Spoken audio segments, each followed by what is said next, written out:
Hello and namaskar. I welcome you all to Educandor. I hope you all are doing great. So today we'll be discussing about topic exam. So my name is Shantanu Singh. I am your digital admission coach. Let's get started.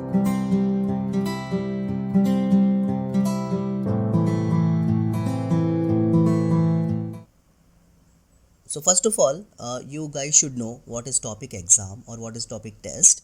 So the full form of topic is test of proficiency in Korean.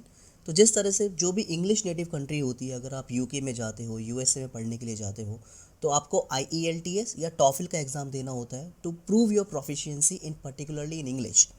तो उसी तरह से जब आप Korea के अंदर पढ़ने के लिए जाते हो तो आपको अपनी कोरियन लैंग्वेज की प्रोफिशिएंसी दिखाने के लिए इस टेस्ट को देना होता है. और बेसिकली ये टेस्ट दो टाइप्स में बटा हुआ होता है और वो किस तरह से होता है, क्या होता है, हम लोग आगे की स्लाइड में इस बारे में डिस्कस करते हैं. टॉपिक टेस्ट कौन कंडक्ट करता है?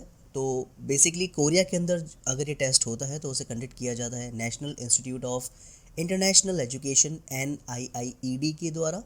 और बेसिकली ये अंडर आता है ministry of education science and technology के. लेकिन कोरिया के बाहर जो कंट्रीज़ में एग्ज़ाम हो रहे हैं तो ये एग्ज़ाम कंडक्ट किया जाता है या तो कोरियन एम्बेसीज़ के द्वारा या फिर कोरियन कल्चर सेंटर. तो अगर हम बात करें इंडिया के अंदर तो या कोरियन कल्चर सेंटर के द्वारा ये एग्ज़ाम कंडक्ट किया जा रहा है इंडिया के अंदर. तो आपको क्या करना होता है? अगर आपको एग्ज़ाम में बुक करना होता है तो आप डायरेक्टली यहाँ पे विजिट कर सकते हो. You just need to bring your 2 passport size photos and you just need to pay the basic amount and then आप इस एग्ज़ाम के लिए अपेयर हो सकते हो whenever that exam got conducted. अब मोस्ट इंपॉर्टेंट क्वेश्चन ये आता है कि एग्ज़ाम कंडक्ट कब होता है. तो बेसिकली ये एग्ज़ाम अगर कोरिया की हम बात करें तो कोरिया के अंदर 6 बार ये एग्ज़ाम होता है.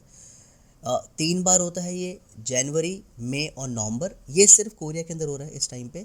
और इसके अलावा 3 ऐसे एग्ज़ाम्स जो सिर्फ कोरिया के अलावा बाकी कंट्रीज़ में भी हो रहे हैं, वो अप्रैल, जुलाई और अक्टूबर के अंदर होते हैं. लेकिन अगर हम इंडिया की बात करें तो इंडिया में सिर्फ ये एग्ज़ाम 2 ही बार हो रहा है, that is April and October.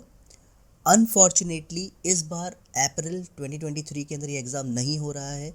अभी तक जो ऑफिशियल डिटेल्स है वो हमें पता नहीं चली है कि क्या कारण है कि एग्ज़ाम इंडिया में क्यों नहीं हो रहा है.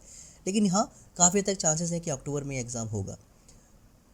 अब हम लोग बात करते हैं कि इसकी फ़ीस कितनी होती है. तो बेसिकली इसकी जो टॉपिक की जो फ़ीस है दैट इज़ अराउंड 1000 रुपीज़ से लेकर टॉपिक 1 की जो फ़ीस है that is 1000 rupees and topic 2 की जो फ़ीस है that is 1300 rupees. That's it. ज़्यादा महंगा एग्ज़ाम नहीं है ये.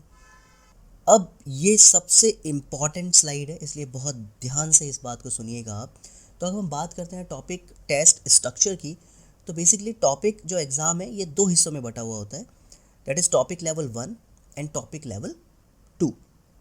और इसके अंदर भी बेसिकली ये 6 लेवल का एग्ज़ाम होता है. तो 1 एंड 2 लेवल फर्स्ट के अंदर आ गया, डेट इज़ बिगनर्स. और इंटरमीडिएट का जो होता है डेट इज़ लेवल 3 एंड 4 और एडवांस होता है 5 से लेकर 6 तक. तो बेसिकली इस तरह से ये एग्ज़ाम बटा हुआ है. तो होता क्या है, अगर किसी बच्चे को ऐसा लगता है कि उसने कोरियन लैंग्वेज सीखी है तो सबसे पहले वो टॉपिक 1 का एग्ज़ाम देगा. टॉपिक 1 के एग्ज़ाम के अंदर आपका लिसनिंग और रीडिंग का एग्ज़ाम होता है, जिसमें लिसनिंग के अंदर 30 क्वेश्चंस होते हैं, आपको 40 मिनट्स दिए जाते हैं. रीडिंग के अंदर 40 क्वेश्चंस होते हैं और आपको 60 मिनट दिए जाते हैं. तो इन टोटल्स आपका 100 मिनट का ये पेपर होता है. और इसके बाद में अगर हम बात करें तो अगर आप जब एग्ज़ाम देते हो तो आपके टोटल मार्क्स होते हैं 200. और उस टोटल मार्क्स में से अगर आपका 80 से ज़्यादा मार्क्स अगर आपके आते हैं तो आपका लेवल होता है लेवल 1. अगर आपका स्कोर 140 से ज़्यादा आता है तो आपका लेवल होता है level 2. I think you got it. उसके बाद में अगर आपने टॉपिक लेवल 1 क्लियर कर लिया है तो फिर आपको टॉपिक लेवल 2 एग्ज़ाम देना होता है. और टॉपिक लेवल 2 के अंदर आपका यहाँ पे राइटिंग भी ऐड ऑन हो जाता है. तो लिसनिंग के 50 क्वेश्चंस होते हैं जिसके लिए आपको 60 मिनट्स मिलते हैं. राइटिंग के लिए 4 ही क्वेश्चंस होते हैं जिसके लिए आपको 50 मिनट्स दिए जाते हैं. और रीडिंग के लिए 50 क्वेश्चंस होते हैं जिसके लिए आपको 70 मिनट्स दिए जाते हैं. एंड ये मैं आपको बताना चाहूँगा गाइस, ये इजी एग्ज़ाम नहीं होता है, टफ़ एग्ज़ाम होता है. और ऐसा भी नहीं है, टाइम को अगर हम कैलकुलेट भी कर लेंगे तो लगभग 3 घंटे का आपका एग्ज़ाम होता है. वन सिटिंग में नहीं होता है, आपको 1 या 2 ब्रेक्स इसमें मिल ही जाते हैं. तो आपको पता चल गया भाई टोटल 300 मार्क्स का ये एग्ज़ाम होता है. तो अगर आपका 120 से ज़्यादा मार्क्स हैं और 150 से कम मार्क्स हैं तो आपका लेवल हो जाएगा 3. अगर आपका 150 से ज़्यादा मार्क्स है और 190 से कम है तो लेवल हो जाएगा 4. अगर 190 से ज़्यादा मार्क्स है तो लेवल हो जाएगा 5. और अगर 230 से ज़्यादा मार्क्स है तो आपका लेवल हो जाएगा 6. सो इस तरह से आपका लेवल ये एग्ज़ाम देने के बाद में डिसाइड किया जाता है। अब इम्पॉर्टेंट क्वेश्चन है कि भैया टॉपिक एग्ज़ाम अगर हम दे रहे हैं तो कब तक वो वैलिड है। तो ये एग्ज़ाम वैलिड होता है 2 साल तक के लिए। इसके साथ साथ में तो अगर हम रिजल्ट्स अनाउंसमेंट की बात करें तो टेस्ट रिजल्ट्स आपके टॉपिक की वेबसाइट पे अनाउंस हो जाते हैं। साथ ही साथ में आपको इंडिविजुअल मार्कशीट्स भी जहाँ पे भी आपने टेस्ट दिया है वहाँ पे आपके पहुँच जाते हैं, चाहे आप पास हो या फेल हो, आपको वहाँ पे पता चल जाएगा।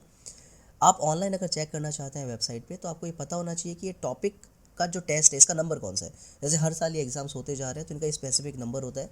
तो जो भी नंबर है, कौन से नंबर का वो टेस्ट है वो आपको पता होना चाहिए। आपका एप्लीकेशन नंबर आपको पता होना चाहिए, आपका बर्थ डेट ऑब्वियसली आपको पता होगा। तो ये चीज़ें आप डाल के आप अपने स्कोर को चेक कर सकते हैं।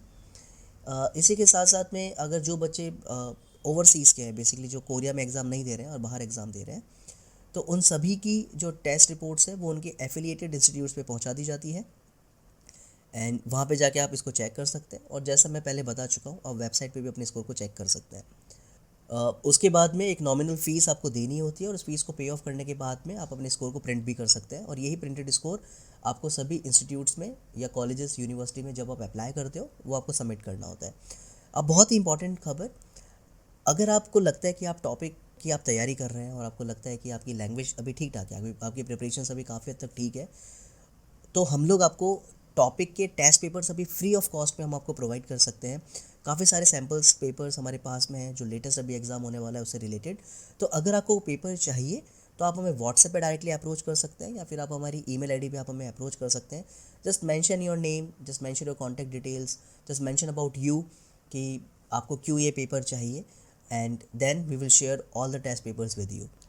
अब बहुत से बच्चों को ना दिक्कत होती है कि टॉपिक एग्ज़ाम क्या है, ईपीएस टॉपिक एग्ज़ाम क्या है और केएलपीटी क्या है। तो टॉपिक एग्ज़ाम के बारे में मैं आपको बता ही चुका हूँ कि भैया कोरियन लैंग्वेज का ये बेसिकली एग्ज़ाम है। और जो भी बच्चे पढ़ाई करना चाहते हैं, काम करने के लिए जाना चाहते हैं या इमिग्रेट करना चाहते हैं कोरिया के अंदर, उनको ये टॉपिक एग्ज़ाम देना होता है। ईपीएस टॉपिक एग्ज़ाम तो employment permit system test of proficiency in Korea. तो जो भी लोग वहाँ पे किसी फैक्ट्री में या फिर किसी मैन्युफैक्चरिंग डिपार्टमेंट में काम करना चाहते हैं उनको ये ईपीएस टॉपिक का एग्ज़ाम देना होता है। इसकी मिनिमम जो एज है वो है 18 से लेकर 39। साल में ये एक बार एग्ज़ाम होता है और इंडिया के अंदर ईपीएस टॉपिक का कोई सेंटर नहीं है और ये बहुत ही बेसिक एग्ज़ाम होता है। अब केएलपीटी या फिर केएलएटी जो बेसिकली एग्ज़ाम है, तो जिस तरह से आइल्स का एग्ज़ाम होता है उसके साथ में टॉफिल का एग्ज़ाम होता है इंग्लिश के लिए, तो उसी तरह से टॉपिक के साथ साथ में केएलएटी का एग्ज़ाम भी होता है। तो जो बच्चे चाहें अगर टॉपिक नहीं देना चाहते तो वो केएलएटी का एग्ज़ाम भी दे सकते हैं। It is almost same, but हाँ इतना ज़्यादा फेमस नहीं है जितना टॉपिक एग्ज़ाम फेमस है। अब जो बच्चे टॉपिक की तैयारी कर रहे हैं और कोरियन लैंग्वेज सीखना चाहते हैं तो these are some top website जिनको आप विजिट कर सकते हैं। एंड हमने काफ़ी रिसर्च की है, ये वेबसाइट्स काफ़ी अच्छी हैं। The first website is topic guide, talk to me in Korean, Korean classes 101, how to study Korean, gloss Korean, Domin Hyo and Sejong Korean. आप इन सभी वेबसाइट्स को डेफिनेटली विजिट करिए। That's all guys, thank you so much for watching us. I hope आपको ये video काफ़ी informative लगा होगा। If your answer is yes, don't forget to like, share and subscribe to एडुकेंडर। Thank you so much. This side Shantanu Singh, signing off.